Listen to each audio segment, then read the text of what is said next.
Во изминатите децении Citroen ја воодушевуваше автомобилската публика со дизајнот на своите возила. За жал тоа не беше доволно да се наполни касата на компанијата. Со доаѓањето на челото на групацијата PSA Карлос Таварес побера од Citroen да ги остави скулптуралниот дизајн на своите автомобили, но да направи неопходни измени кои ќе донесат пари во компанијата.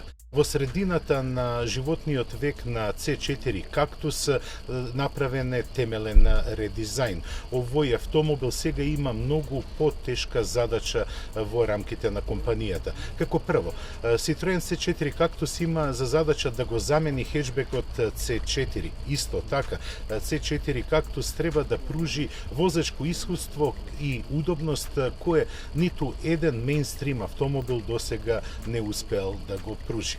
На самиот почеток на возењето на C4 Cactus ве поканувам да видите се колку се направени измени под кожата и на кожата на новиот, односно темелно редизајнираниот C4 Cactus.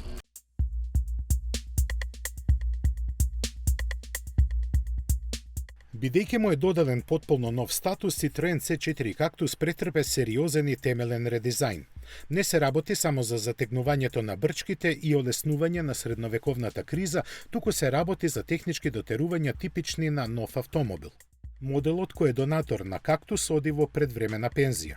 Со тоа, Citroen го изгуби својот представник во сегментот C, па со кросоверската каросерија ќе се спротистави на конкурентите како што се Ford Focus и Volkswagen Golf, од кои е за цела педа покус. Сепак, ова не е однапред изгубена војна. Аргументите што ги понудија конструкторите на двојниот шеврон припаѓаат на имиџот во кого оваа марка секогаш уживала. Апострофот е ставен на комфорот. Кога популарноста на Citroen беше на највисоко ниво, неговите автомобили не се истакнуваа по динамичките својства, туку беа познати по удобноста, технологијата и комфорот. Токму тие атрибути се враќаат во игра. На неполни 4,2 метри должина C4 Cactus е најкусото возило во класата, но во ниту еден случај не може да кажеме дека е најмалото. Користејќи ги предностите на моноволуменскиот пристап на креирање на просторот, дизајнот овозможи ергономска и удобна внатрешност. Голема предност во однос на постоечката конкуренција се предните седишта кои имаат големина и форма на фотели. Внимателно избраните дезени и бои придонесуваат за пријатната атмосфера во целата кабина, бидејќи истиот пристап е спроведен и на задната клупа. Пластичните површини се направени од тврда пластика која на деловите изложени на допир остава солиден впечаток. Работното место на возачот има пријатно опкружување. На централната конзола сместен е екран осетлив на допир, додека инструмент таблата е дигитална. Недостаток е неможноста да се менува графиката и отсуството на мерачот на вртежите. Токму тоа, како да го нагласува неговото искуство во возењето, кого од редовите на Citroen го нарекуваат летечки тепих. Подесувањето на амортизацијата и целото подвозје во име на удобноста и уживањето во возењето. Со оваа идеја на Citroen се увари во целост, но за жал направена е жртва во динамичките својства.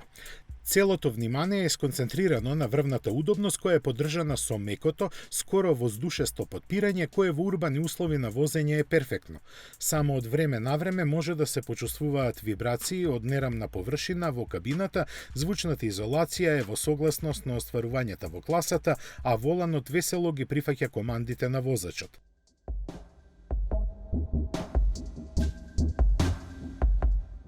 На првото тест возење беа понудени само бензински мотори со зафатнина од 1,6 литри.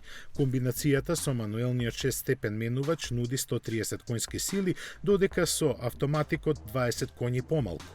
Ке има и дизели, но сегашната хајка против нив ги остави вон оваа презентација.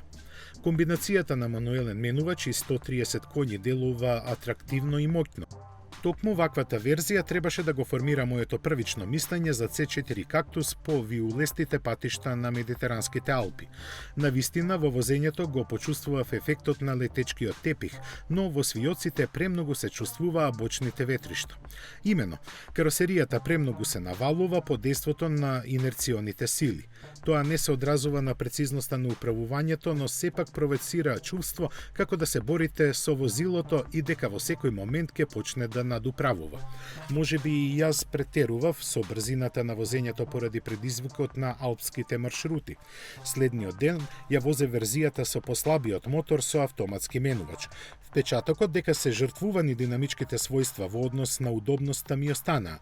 Сватив дека мора да се прилагодам и возев ноншалантно и во рамките на брзинските ограничувања.